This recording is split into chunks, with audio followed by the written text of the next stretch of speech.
Continuando com a explicação do Alter Rebbe, quando Rav Shneur Zalman nos explicou, baseado no Zohar, que para atrair e desencadear um despertar superior, para que nós consigamos atrair essa revelação divina dentro de nós, a revelação da fonte e origem da alma animal, que é muito elevada na sua origem, e fazer com que isso transborde, chegue até nós, para que possamos sentir, mesmo incorporados, mesmo estando nesse corpo físico, nesse mundo terrestre, nesse ambiente materialista, para que a gente possa sentir alguma atração pela divindade, alguma proximidade, amor a Deus.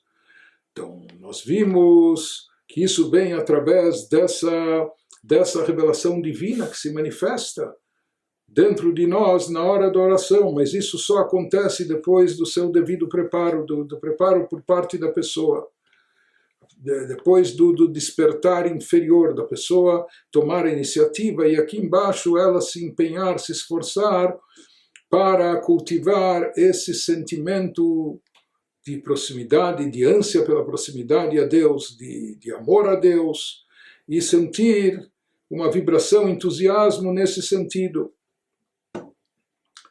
E como isso acontece, e como nós produzimos esse despertar inferior, esse é o objetivo nosso, essa é a nossa meditação durante a reza.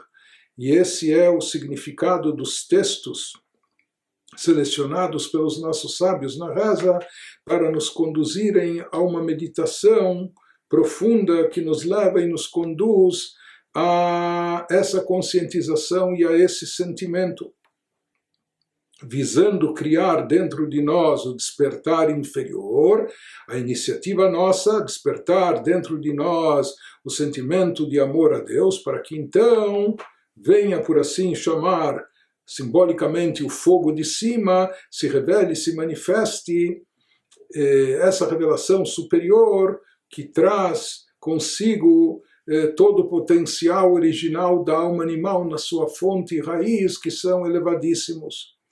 Então, como ocorre esse despertar inferior? Vehainu, nas palavras do Alter Rebbe, al-yedei izbonenut bemekor chutzava, através disso que nós meditamos, refletimos sobre a fonte original de onde é derivada a alma animal.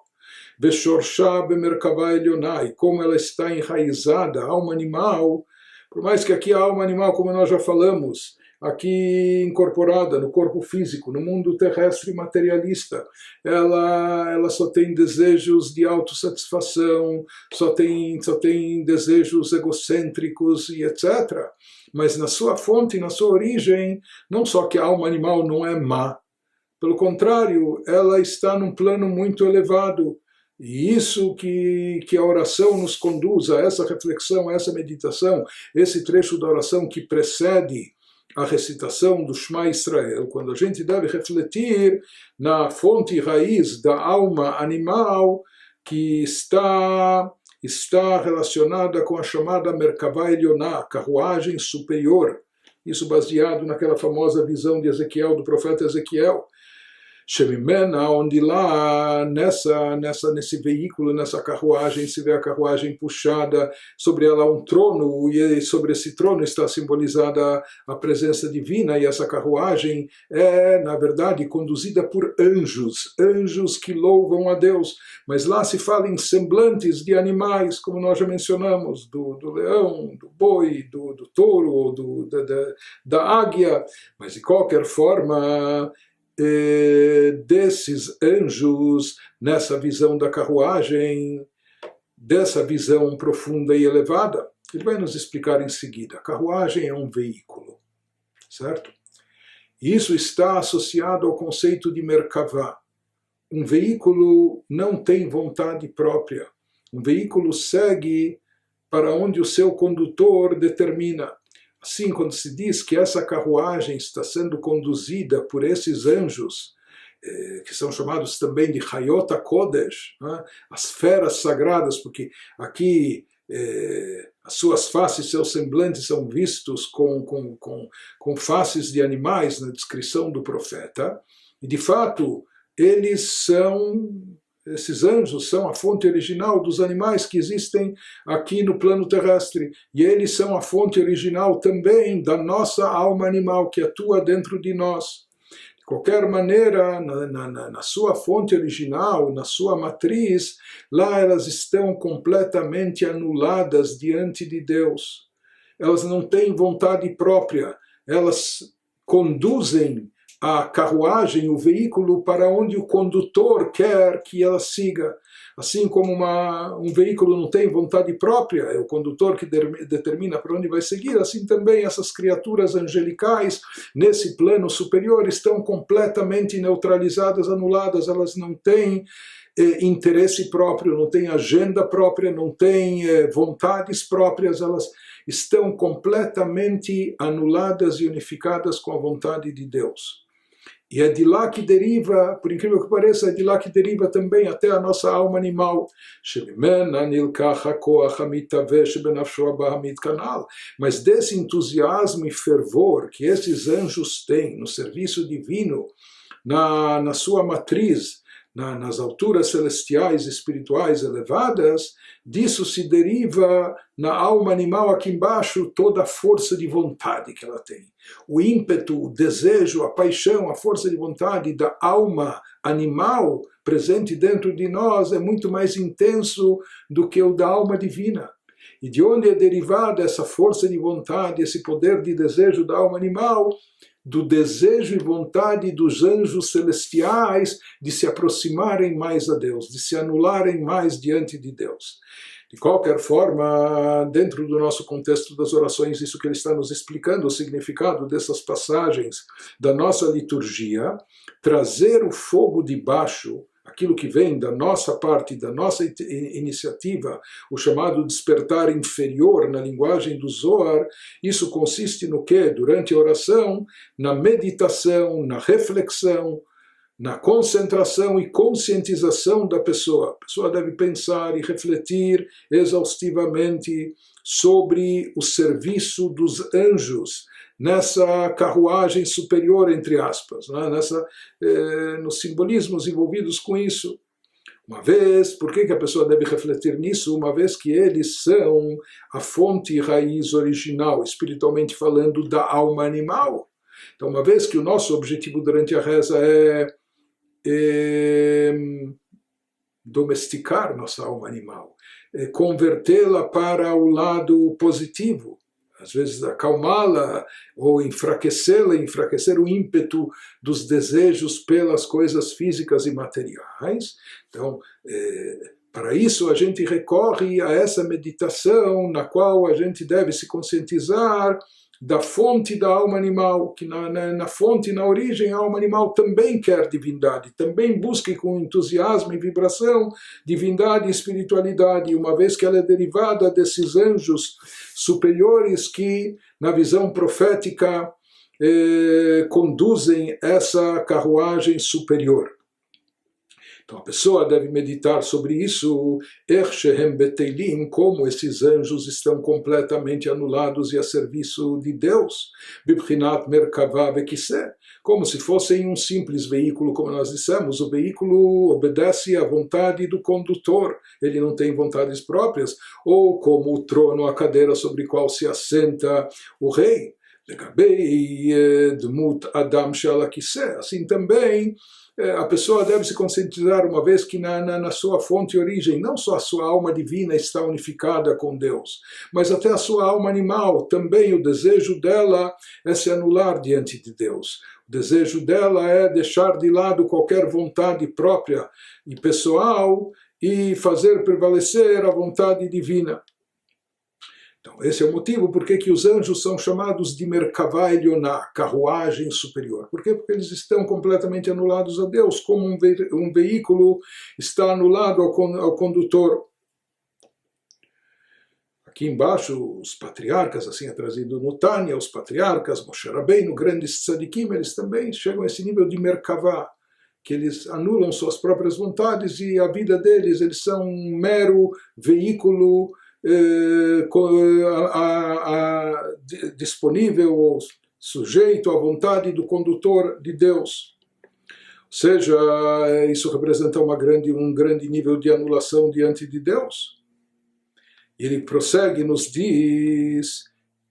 ele nos descreve aqui a grande anulação dos anjos nesse plano superior.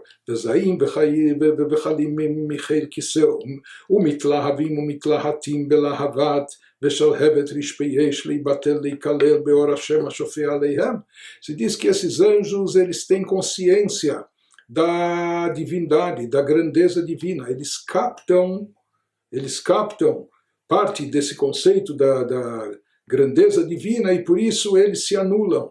E esse processo de anulação ou de autoanulação ocorre com muito entusiasmo, com muita vibração, com muito fervor, por parte até dos anjos. E esse é o conceito que ele nos diz, que nós devemos trazer também um fogo de baixo. O que significa isso? Que a pessoa não deve, como nós falamos, esperar que toda inspiração e motivação venha de cima. Não, a pessoa, ela própria, deve se concentrar, refletindo, meditando sobre a grandeza de Deus, e meditando sobre isso também, como os próprios anjos, criaturas elevadas, estão nesse processo de anulação total diante de Deus. E esses anjos, por extensão, eles representam também a fonte original da nossa própria alma animal. Então, assim como eles servem a Deus com tanto ímpeto, com vontade, com fervor, com amor intenso, então isso deve acabar transbordando. A gente deve se conscientizar que, uma vez que isso representa a fonte da alma animal, então isso deve acabar transparecendo para a alma animal, uma vez que a própria alma animal também é derivada desses anjos da carruagem superior, etc. Então isso deve motivar a alma animal, mesmo estando aqui nesse plano terrestre, ela também manter e despertar esse fervor, entusiasmo e vibração para os assuntos espirituais, para com a divindade. Em outras palavras, para que a gente possa influenciar e envolver a alma animal também. A alma animal, como nós falamos, por natureza aqui embaixo, ela está imersa nos prazeres físicos e terrestres. Para que ela tenha alguma atração, inclinação para a espiritualidade, para a divindade, para o amor a Deus, não basta a gente tentar explicar e convencer a alma animal que a proximidade a Deus é algo elevado, é algo muito positivo, Deus é a fonte da vida, etc. Isso, talvez intelectualmente, talvez racionalmente faça sentido, tenha muita lógica, mas a alma animal, dentro da sua essência, como ela está aqui embaixo, isso não convence ela, isso não serve para persuadi-la, para ela o desejo e a paixão fala mais alto, né?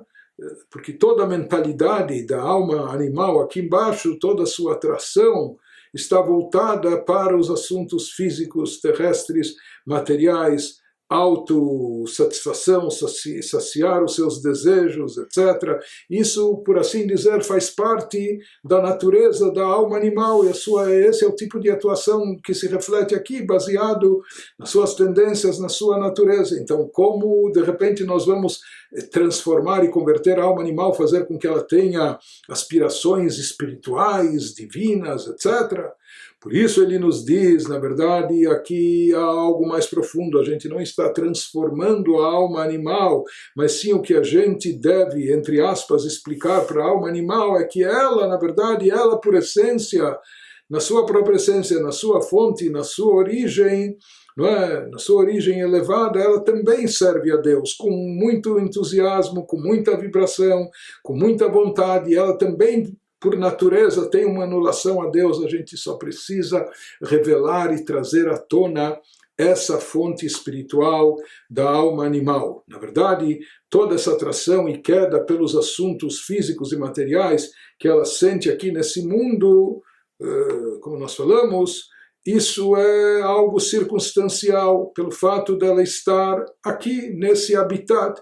E como nós falamos, a alma animal é dotada de uma força de vontade muito, muito forte, não é? Muito intensa.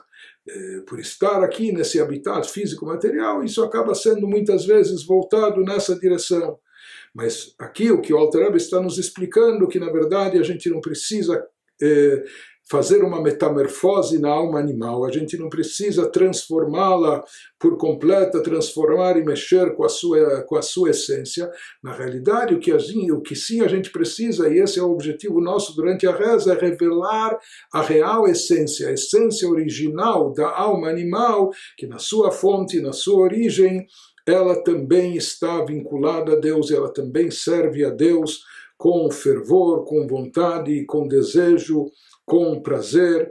E depois que nós conseguimos se conscientizar disso, conscientizar a nossa alma animal disso, através dessa meditação durante a reza, então isso significa nós trazermos o fogo aqui de baixo, essa meditação, concentração, despertar esse fervor, então nós conseguimos atrair o fogo de cima, nós conseguimos fazer com que de fato do céu se revele dentro de nós algo da origem inicial da alma animal, conforme ela está vinculada à divindade.